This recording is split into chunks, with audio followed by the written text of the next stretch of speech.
السلام عليكم ورحمة الله وبركاته، والحمد لله رب العالمين، وأصلي وأسلم على أشرف خلق الله سيدنا محمد وعلى آله وصحبه وبعد. نستكمل ما بدأناه في الآيات الكريمة في سورة طه من الآية رقم 131 130 ل 132. يقول المولى عز وجل في كتاب الكريم: فاصبر على ما يقولون وسبح بحمد ربك قبل طلوع الشمس وقبل غروبها ومن آناء الليل فسبح وأطراف النهار لعلك ترضى. الآية اللي بعدها مباشرة: ولا تمدن عينيك إلى ما متعنا به أزواجا منهم زهرة الحياة الدنيا نفتنهم فيه ورزق ربك خير وأبقى.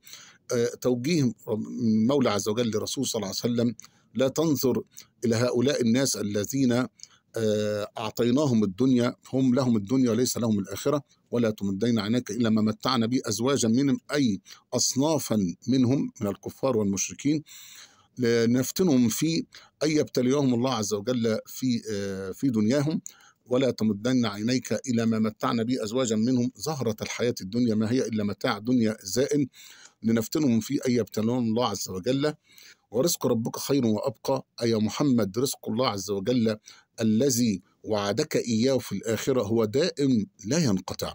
سبب نزول هذه الآية أخي الحبيب، حينما قرأت هذه الآية، سبب نزولها إن يقول أبي رافع إن نزل على الرسول صلى الله عليه وسلم ضيف، فأرسلني النبي صلى الله عليه وسلم إلى يهودي من يهود المدينة، فقال له إن الرسول صلى الله عليه وسلم يقول لك كذا وكذا، أي يقول لك كذا وكذا من الدقيق، وأن يسلفه شيء من الدقيق إلى هلال رجب.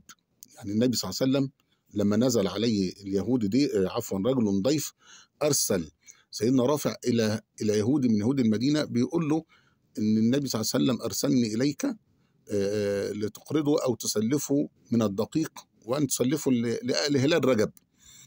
فقال اليهودي، تخيل بقى، فقال اليهودي: والله لا أقرضه ولا أسلفه، أو لا أبتاعه ولا أسلفه حتى إلا برهن. فذهب سيدنا رافع إلى النبي صلى الله عليه وسلم وأخبره بذلك، فحزن الرسول صلى الله عليه وسلم فقال: والله إني لأمين أمين في السماء وأمين في الأرض، ولو ابتاعني أو سلفني لقضيته، يعني أعطيته حقه. ثم يقول لسيدنا رافع: اذهب بدرع الحديد إليه.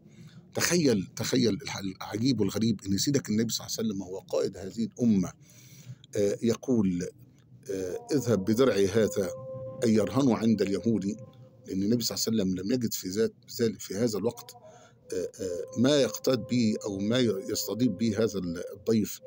ان دل هذا فان يدل على ان سيدك النبي صلى الله عليه وسلم كانت الاخره هي اكبر همه، ولم تكن الدنيا هي اكبر همه.